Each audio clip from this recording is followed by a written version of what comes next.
Okay, we are back with the Beatryce prophecy. We are starting at chapter 28. Okay. They were in a tree again, not in the branches of a tree, but in the trunk of it. They had walked through a door, him into the side of a massive tree, and they were inside of it now.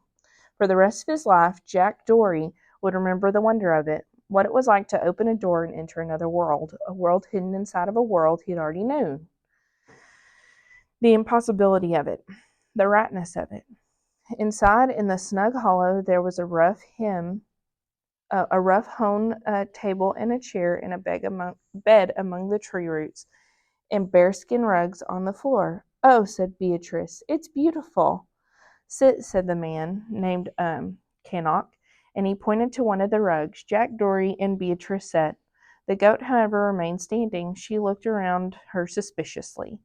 Cannock gave Beatrice and Jack Dory each a piece of honeycomb. "Eat," said Cannock. "Thank you," said Beatrice, for a moment. But a moment later she was asleep, her back against the goat, the uneaten honeycomb still in her hand, and Cannock stared at her, and he watched her free hand reach out for something.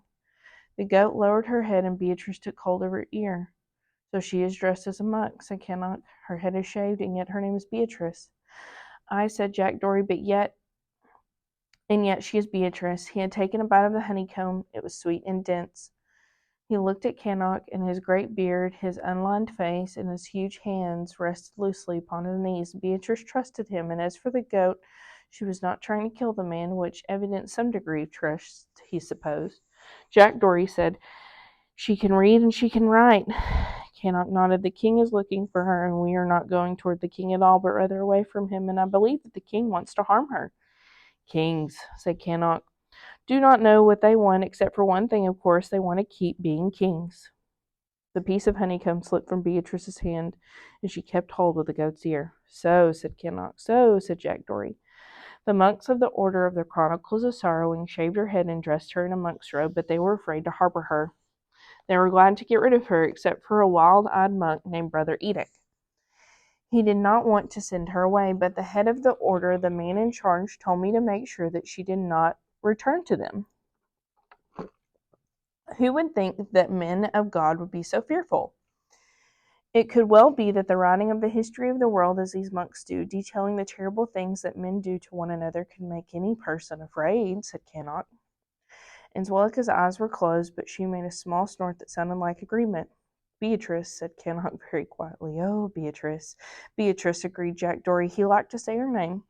Cannock leaned forward, and he put his face close to Beatrice's. Angelica opened her eyes, regarded the man coldly. "Careful of the goat," said Jack Dory. "You may be certain of it," said Cannock. "I have a great deal of respect for the goat."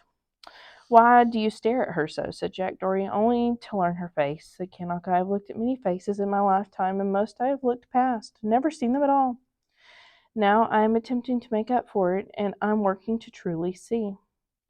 There was a bee buzzing around Jack Dory's head, and he held out his finger, and the bee hovered near it, humming, and then it flew past him and went to Cannock and disappeared into the depths of his beard. Cannock leaned back, and he smiled.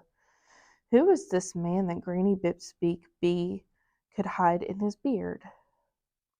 "Who are you?" Jack Dory asked. "Cannock, as I said."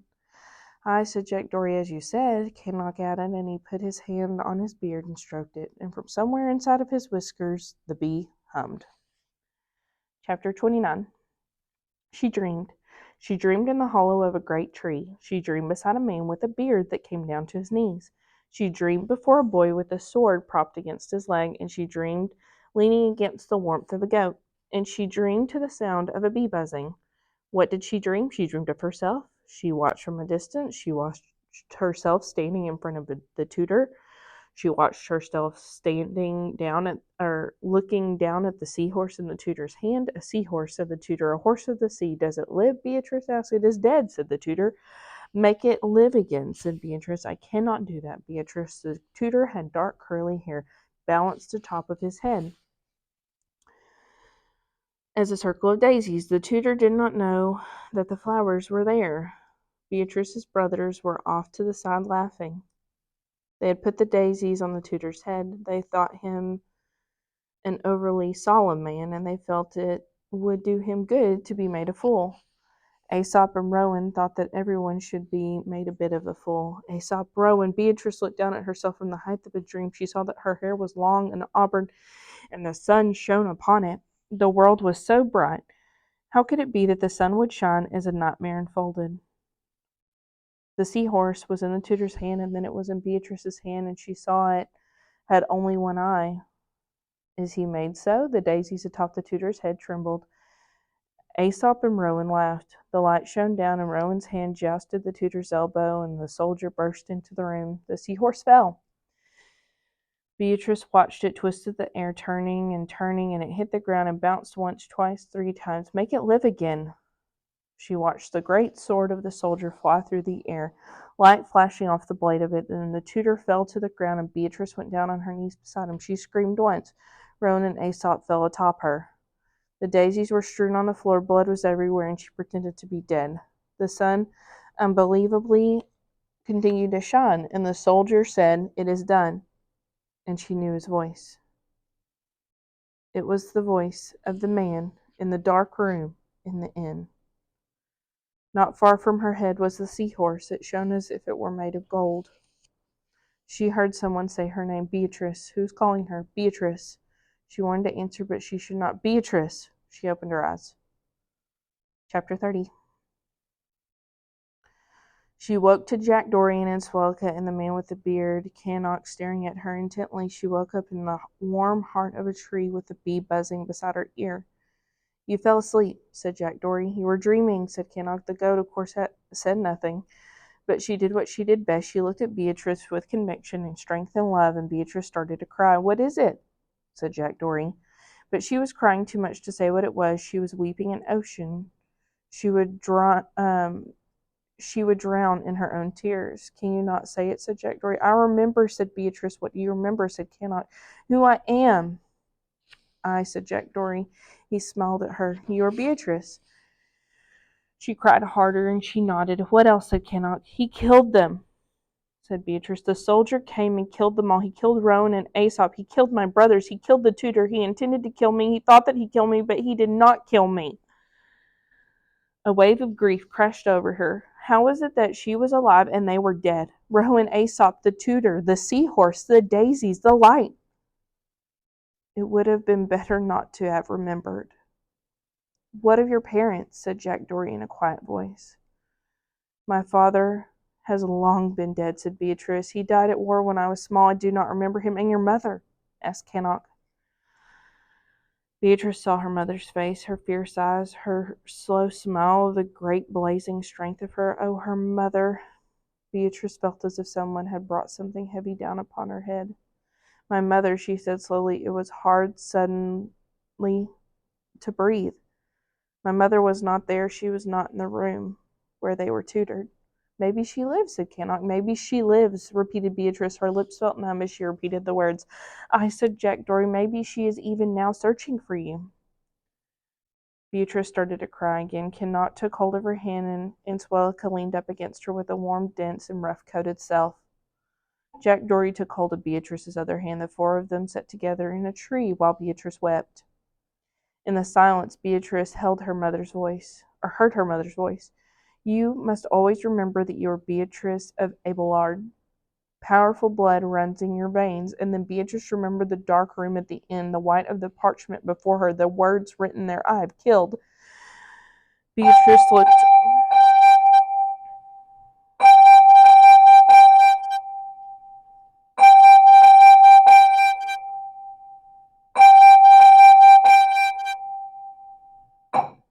Beatrice looked at Jack Dory. She said, "I'm Beatrice of Abelard, and the man who wanted his confession written is the one who killed my brothers. He is the one who killed the tutor and intended to kill me. It was all done at the command of the king." And the bee came again and buzzed at her ear. "The king," said Beatrice. "The king wants me dead." Chapter 31. Cannock cleared his throat. He said, "Perhaps now is the time for me to speak of who I am." He looked at Jack Dory and then to Beatrice and then at the goat, and he said, "Once I was king." Beatrice wiped the tears from her face, and she looked up at Cannock. "You were king?" she said. "It was long ago. I was king, and then I was not, and I walked away." "How does a king walk away?" asked Jack Dory. "I said to the counselor and to the court, 'I will returned momentarily, and I walked from the throne room, and the crown was upon my head. I walked through the great hall, and the servants bowed deeply. And I walked out of the castle into the drawbridge, and the guard there saluted me. And I walked across the drawbridge and heard my feet sounding against the wood. And I liked the sound of my walking so much that I thought, I will keep walking. And you did? Said Beatryce. I did, said Cannock. I kept walking, and I walked into the forest, and the ground beneath my feet felt wondrous, even better than the wood of the drawbridge. I thought, I will keep walking. I walked unaccompanied. I walked without being accosted. I walked without anyone needing anything of me. It was glorious, and the birds sang above me, and the deer moved past me, and I smelled bear and moss and wild honey, and I came to a body of water, a lake I had never seen, and I stood before it and thought of the last words spoken to me. They were from the counselor, and his words were, "We shall await your return, sire." I stood for a long time at the lake and considered those words, and then I took the crown from my head and threw it in the water and watched it disappear. I felt then as light as air. I had the thought that without the crown upon my head I would not be able to keep my feet on the ground. The king who could not keep his feet upon the ground, said Beatryce. It sounds like a story someone would tell. Yes, yes, said Cannock. It sounds like a story, but is it the truth? I sat down on the ground, and I laughed, and oh, it felt wondrous to laugh. I could not remember the last time I had laughed, and I took off my shoes and threw them in the lake along with the crown, and I put my feet in the water and moved them about and laughed some more, and I thought, I will never return. I will laugh as often as possible. I will grow my beard.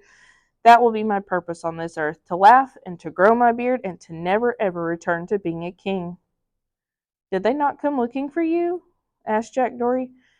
Come looking for me, said Cannock. He laughed. My child, please understand, no one comes looking for a king, for as soon as a king disappears, those who would replace him start to scheme and calculate about how to take the crown for themselves, and who knows how many kings there have been since I sat upon the throne.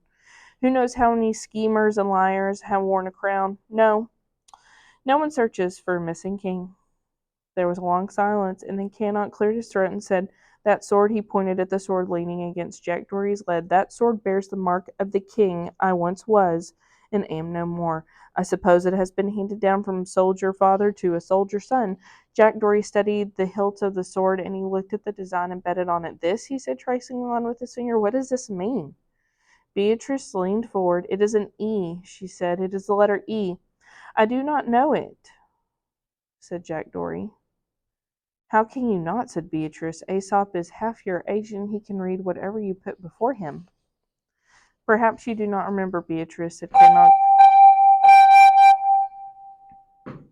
Or maybe you never know. The people cannot read. Only men of God can read, and the king.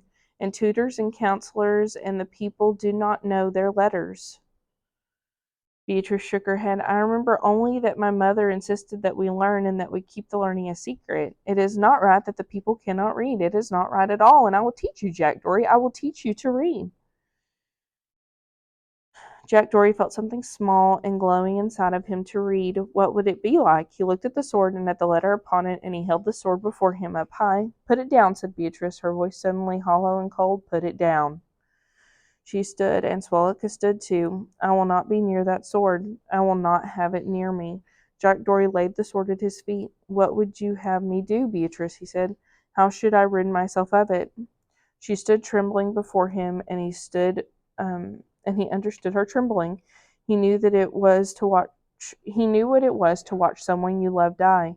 The robber's dark bearded face flashed through his mind, and he saw again the knife clenched between the man's teeth. The goat lowered her head, and she made a low noise of despair.